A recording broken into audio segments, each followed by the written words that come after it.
کل ایک حدیث پاک ہم نے سنی تھی، اس حدیث پاک کی روشنی میں مزید باتیں کیا اس حدیث پاک سے اور مزید اس حدیث پاک پر اور حدیث سنتے ہیں کہ ایک شخص، ایک عورت کی سفارش نبی کریم صلی اللہ علیہ وسلم کی بارگاہ میں کی گئی جس نے جرم کیا تھا، اور اس کی حد مقرر کرنے کے لیے صحابہ کرام علیہ رضوان میں سے سفارش پیش کی، جس پر حضور علیہ الصلوۃ والسلام نے کچھ ارشاد فرمایا تھا، خطبہ دیا تھا اور ارشاد فرمایا تھا۔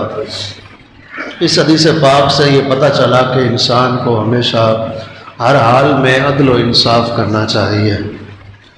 اللہ کریم نے قرآن کریم قرآن رشید میں ارشاد فرمایا، یا ایھا الذین آمنوا قوموا بالقسط، اور اسی آیت میں مزید آگے 3-4 آیات اور ہیں جس میں فرمایا اے ایمان والو، اس کے ترجمے کا مفہوم ہے اے ایمان والو، عدل و انصاف پر قائم رہو، تم اللہ پر گواہی دیتے ہو، اگرچہ تمہارے رشتہ دار ہوں، ماں باپ ہوں، اولاد ہو اور کنبے والے ہوں، اگرچہ تمہارا نقصان ہی کیوں نہ ہو، ہمیشہ عدل و انصاف پر قائم رہو۔ اگر تم ہیرا پھیری کرو گے تو اللہ کریم کو تمہارے اعمال کی خبر ہے۔ تو ہر حال میں انسان کو عدل و انصاف کرنا چاہیے، اور عدل و انصاف پر ہی گواہی دینی چاہیے۔ بس اوقات لوگ عدل و انصاف جہاں نہیں ہوتا وہاں جھوٹی گواہی دے دیتے ہیں، اور جھوٹی گواہی دینے والا حدیث پاک میں ہے وہ اپنی جگہ سے ہٹ بھی نہیں پاتا کہ اس پر اللہ کی لعنت اترتی ہے۔ تو جب کبھی کوئی معاملہ ایسا ہو تو بندے کو چاہیے کہ ہمیشہ عدل و انصاف پر قائم رہے۔ نبی کریم صلی اللہ علیہ وآلہ وسلم نے دنیا میں عدل و انصاف قائم فرمایا، حضور سے بڑھ کر کوئی عدل و انصاف کرنے والا نہیں ہے۔ میرے آقا صلی اللہ علیہ وآلہ وسلم نے اس کو قائم فرمایا، اور صحابہ کرام علیہ رضوان خلفائے راشدین نے اس کو مزید آگے لے کر چلے۔ عدل و انصاف کی بہت سی مثالیں ہیں جو خلفائے راشدین کے زمانے میں بھی پائی گئی، اور انہوں نے نبی کریم صلی اللہ علیہ وآلہ وسلم سے اس کی تربیت حاصل کی اور حضور علیہ الصلوۃ والسلام سے سیکھا۔ اور میرے آقا صلی اللہ علیہ وسلم نے ارشاد فرمایا کہ ہر حکمران، ہر شخص اپنے ماتحت کے بارے میں وہ افسر ہے، حکمران ہے۔ تم میں سے ہر کوئی اپنے گھر میں بھی حکمران ہے، افسر ہے۔ اس سے اس کے رعایا کے بارے میں قیامت کے دن پوچھا جائے گا کہ تم نے عدل و انصاف کیا کہ نہیں کیا۔ آپ کی ہماری اولاد ہے، ان کے درمیان بھی عدل و انصاف ہونا چاہیے، ان کو محبت دینے میں، ان کو خوش دینے میں عدل و انصاف ہونا چاہیے۔ 2 بیوی ہیں جس کی، اس کے بارے میں بھی یہی قرآن کریم میں فرمایا گیا کہ وہ برابری کرے۔ اگر برابری نہیں کر سکتا تو پھر اس کی سزا بھی بیان ہوئی قیامت کے دن کہ اس کی برابری نہیں کرے گا تو قیامت کے دن اس کا ایک حصہ جسم کا جو ہے وہ مفلوج ہوگا، ایک حصہ صحیح ہوگا اور ایک حصہ مفلوج ہوگا قیامت کے میدان میں۔ تو عدل و انصاف اپنے بچوں کے اندر بھی کرنا ضروری ہے۔ اگر عدل و انصاف بچوں میں نہیں کیا تو ایک بچے کو آپ نے زیادہ پیار کیا، دوسرے کو نہیں کیا، تو بچہ محرومی کا شکار ہو جاتا ہے۔ نتیجتاً وہ ماں باپ سے بغض رکھنے لگ جاتا ہے، ماں باپ سے وہ دور دور ہونے لگ جاتا ہے، اور جو بچہ ماں باپ سے دور ہوتا ہے وہ معاشرے میں بہت سی برائیوں کا سبب بن جاتا ہے۔ یا تو وہ نشہ کرنے لگ جاتا ہے، یا وہ چوریاں کرنے لگ جاتا ہے۔ جب اس کو ماں باپ سے محبت نہیں ملتی تو پھر معاشرے میں بگاڑ پیدا ہو جاتا ہے۔ تو اس لیے اپنے بچوں کو ان کے درمیان بھی عدل و انصاف، ایک تو شرعی تقاضا ہے، شریعت کہتی ہے کہ عدل و انصاف کرو، اور دوسرا جو نہیں کرے گا اس سے قیامت کے دن پوچھا جائے گا، اور تیسرا اس کا نقصان یہ ہے کہ وہ بچہ احساس محرومی کا شکار ہوگا اور اپنے ماں باپ سے دور ہو جائے گا۔ تو اس لیے بعض ماں باپ کیا کرتے ہیں کہ وہ کسی بچے کو، یہاں تک ایک تو ہوتا ہے چھوٹے بچے بڑے ہو جاتے ہیں نا جب، تب بھی وہ کسی بچے پر اتنا مال اس کو دے دیں گے، مرنے سے پہلے بعض لوگ اپنا مال تقسیم کر دیتے ہیں، اگرچہ شریعت میں یہ جائز ہے تقسیم کرنا، لیکن فی زمانہ میں آپ کو یہ مشورہ دوں گا کہ آپ نے جیتے جی اپنی اولاد کو اپنی وراثت نہ ہی دیں، مال نہ ہی دیں تو اچھا ہے۔ اور کیونکہ جس طرح کا زمانہ چل رہا ہے، بچوں کی تربیت ہے نہیں، ماں باپ جیسے ہی اپنا مال اولاد کو دیتے ہیں، اولاد کی آنکھیں سر پہ ہو جاتی ہیں، وہ بولتے تو کون ہوتا ہے، پھر وہی باپ بیچارہ دھکے کھا رہا ہوتا ہے، اس کے رہنے کی جگہ نہیں ہوتی۔ تو اس لیے فی زمانہ، اور اولاد کو بھی حق حاصل نہیں ہے کہ ماں باپ کے جیتے جی زندگی میں ان سے کہے جی ہمارا حصہ ہمیں دیں، ہمارا واپس، حصہ کہاں سے آیا، وہ تو ہے ہی اس کا، وہ تو ہے ہی باپ کا، تمہارا حصہ کہاں، تم نے کیا کیا ہے؟ تو اس لیے حصے کا تقاضا کرنا شریعت میں جائز نہیں ہے اولاد کے لیے۔ ہاں وہ باپ کی مہربانی ہے، کرنا چاہے تو کرے، نہ کرنا چاہے تو نہ کرے، وہ اس کا مالک ہے اس مال کا۔ جیسے آپ کسی چیز کے مالک ہوں اور کوئی بندہ آپ کو کہے لاؤ مجھے دو، تجھے کیوں دوں، تیرا ہے کیا، یہ تو ہے ہی میرا۔ تو ایسے ہی وہ ہے ہی باپ کا مال، اس کو تقاضا کرنا کہ میرا حصہ مجھے دو، تیرا حصہ کب بنے گا، جب تیرا باپ قبر میں پہنچ جائے گا، ہاں پھر تو حصے کا تقاضا کر سکتا ہے، پھر وہ وراثت کا مسئلہ ہے۔ تو المختصر یہ کہ اس سے ہمیں یہ پتہ چلا کہ عدل و انصاف کرنا چاہیے، عدل و انصاف سے دنیا قائم ہے۔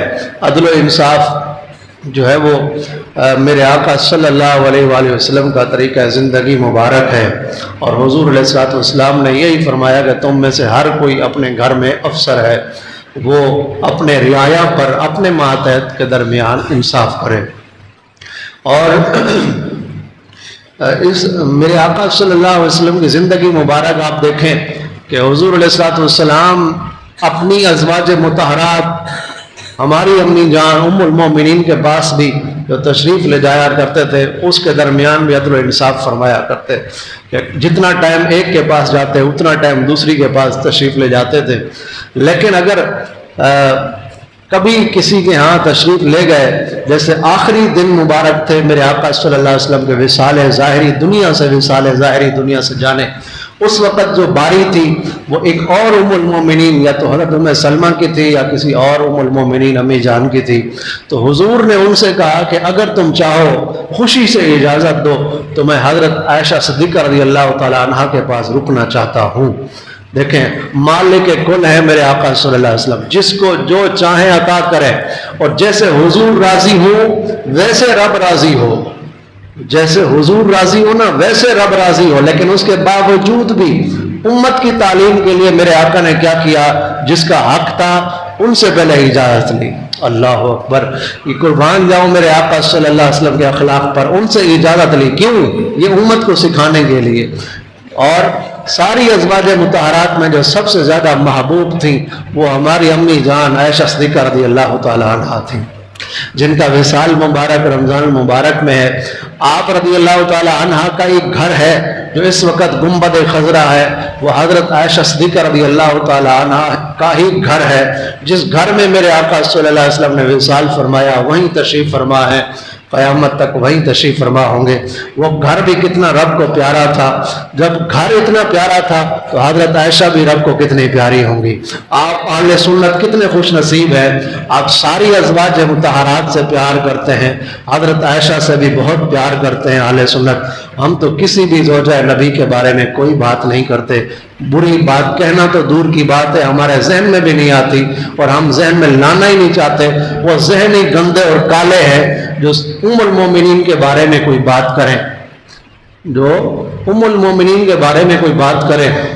حضرت عائشہ صدیقہ رضی اللہ تعالی عنہا آپ کے بارے میں جب تہمت لگائی گئی، آپ پر گندی تہمت لگائی منافقین نے، تو حضرت عمر رضی اللہ تعالیٰ عنہ کہنے لگے حضور کی بارگاہ میں، آقا یہ بتائیے کہ ہم میں سے کسی کی بیٹی ہو، اس کا کوئی داماد ہو، اور کیا وہ جو داماد ہے وہ کوئی عیب والا اس کو اپنی بیٹی دے گا، عیب اور نقص والا اس کو بیٹی دے گا؟ تو جس سے وہ پیار کرتا ہے بیٹی سے وہ دے گا اس کو؟ حضور نے فرمایا نہیں۔ تو فرمایا اے میرے محبوب صلی اللہ علیہ وسلم، اے میرے آقا، اللہ کریم آپ سے پیار کرتا ہے، اللہ آپ سے پیار کرتا ہے، کیا آپ کے لیے کوئی عیب والی عورت کو اللہ پسند کرے گا؟ اللہ اکبر، میرے آقا صلی اللہ علیہ وآلہ وسلم پر قربان جاؤں، حضور کی ساری ازواج، ہر صحابی نبی کیا ہے؟ ہر صحابی نبی